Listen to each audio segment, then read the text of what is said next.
Bonjour tout le monde, j'espère que vous allez bien.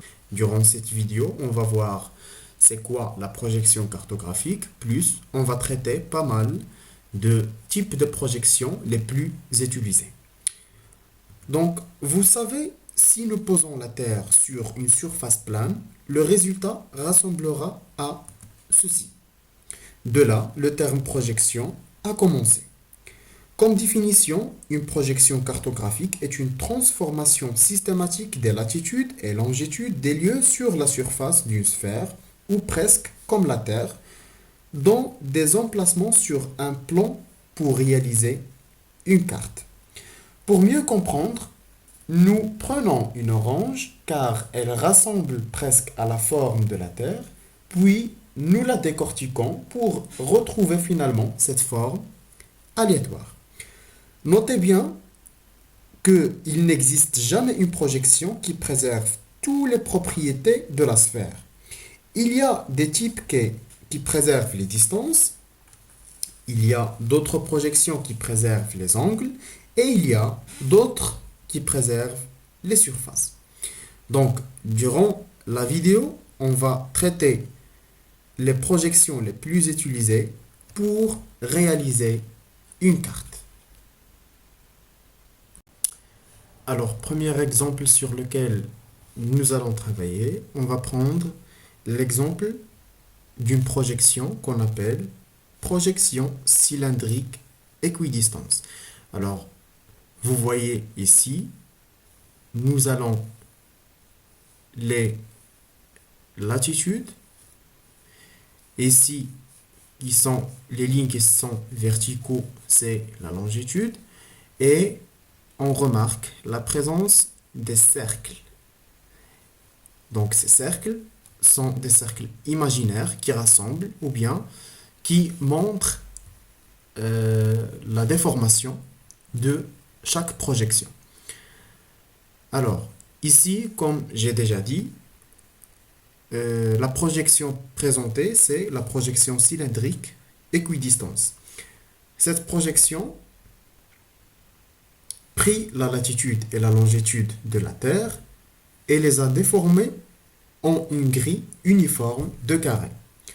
Le résultat sur les îles circulaires imaginaires de taille égale est un étirement horizontal car les parties les plus au nord et les plus au sud de la Terre sont étirées pour accueillir une forme de carte rectangulaire.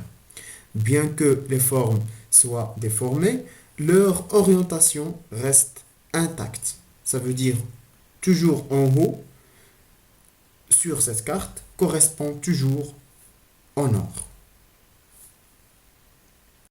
On passe maintenant à un autre type de projection qu'on appelle Mercator. La projection Mercator est utilisée par la plupart des plateformes de cartographie web, ce qui en fait la projection cartographique la plus courante. Mercator fait un bon travail de préservation de la forme des choses, mais il doit exagérer massivement la taille pour préserver les formes.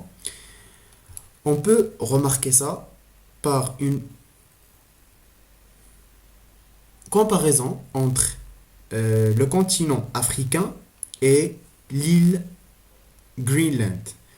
Donc, normalement, dans le cas réel, le continent africain est beaucoup plus grand que l'île de Greenland.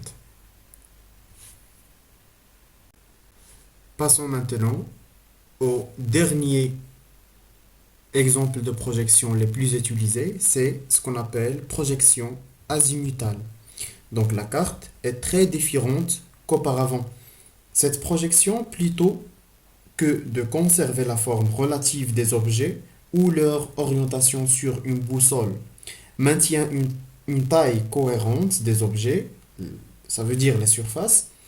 Donc les îles circulaires orange de forme très variée et orientées de façon conique sont toutes de la même taille. Comme son nom l'indique, cette projection à surface égale est destinée à être utilisée dans toute l'Europe. Si vous zoomez sur la carte, pour la zone de l'Europe, vous remarquez que la distorsion de forme est négligeable. Cette projection est un bon compromis pour les utilisateurs qui souhaitent faire une carte des pays européens où les tailles relatives des choses sont idéalement cohérentes. Donc voilà, comme ça nous avons quand même essayé à définir c'est quoi la projection cartographique. Plus que ça, on a essayé à déterminer ou bien à donner des exemples de projections les plus utilisées par les plateformes de cartographie web. Donc on s'arrête là. Merci pour votre attention et à la vidéo prochaine.